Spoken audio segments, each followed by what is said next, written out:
So if you ever want to know if you're on the right side of things, take a look at the dolts on the other side. According to a recent report from USA Today, 238 Republican staffers signed a letter endorsing Kamala Harris.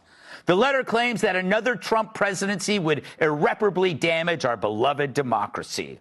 And although they disagree with the Dems, the alternative is simply untenable. The staffers worked for McCain, George W. Bush, Mitt Romney, meaning the same people who were also once deemed a threat to democracy by the Dems.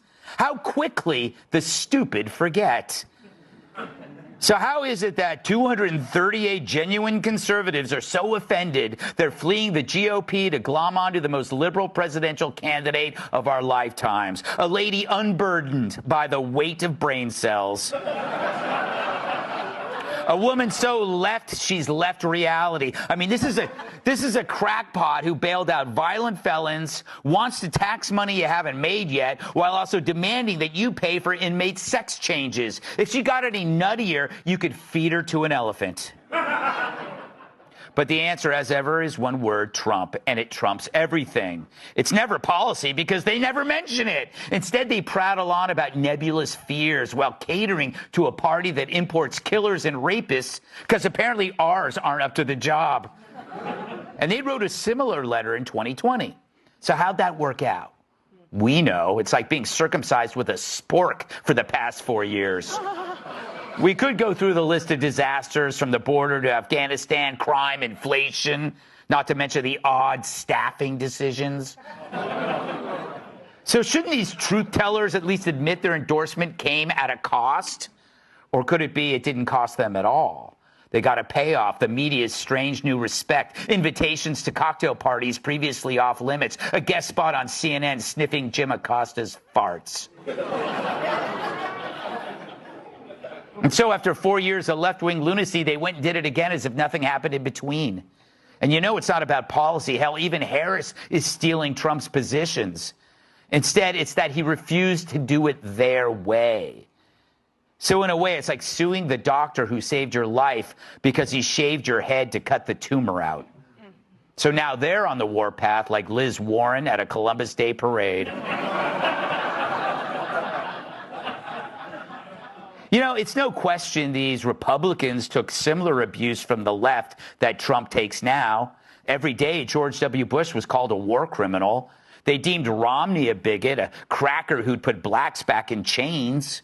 And there's McCain, who was loved by the media until he ran against Obama. Then he became the old reactionary bigot who'd bomb Iran and cause World War III. It's obvious these Republicans are more full of than a hotel toilet at an IBS convention.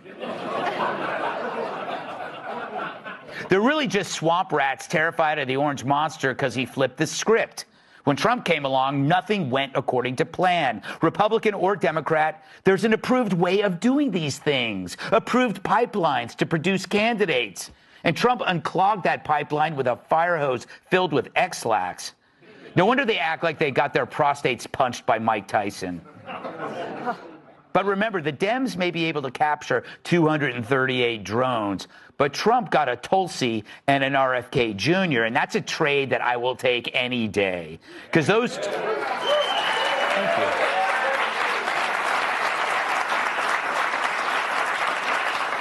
Because those two aren't just signing letters. They're putting themselves out there, offering ideas and discussing solutions. People who are, like Trump, willing to break the mold. So if you're truly radical, a rebel in the purest sense, how can you not do the same? You know, they sued Trump. They tried to arrest him. They tried to kill him. They changed laws and the ways we voted to prevent him from winning. They shamed, targeted, and hoaxed not just him, but also his supporters. What does that tell you? He's scary, scarier than a court-ordered orgy with a view.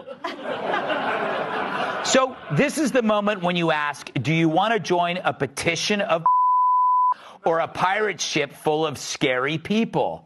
The great thing about being on a pirate ship, you've already decided that you don't give a what people think. You're free, freer than those petition-signing pansies. Unlike them, you aren't desperate for acceptance. You are your own person. You don't need to belong. You just need to be honest, especially on November 5th.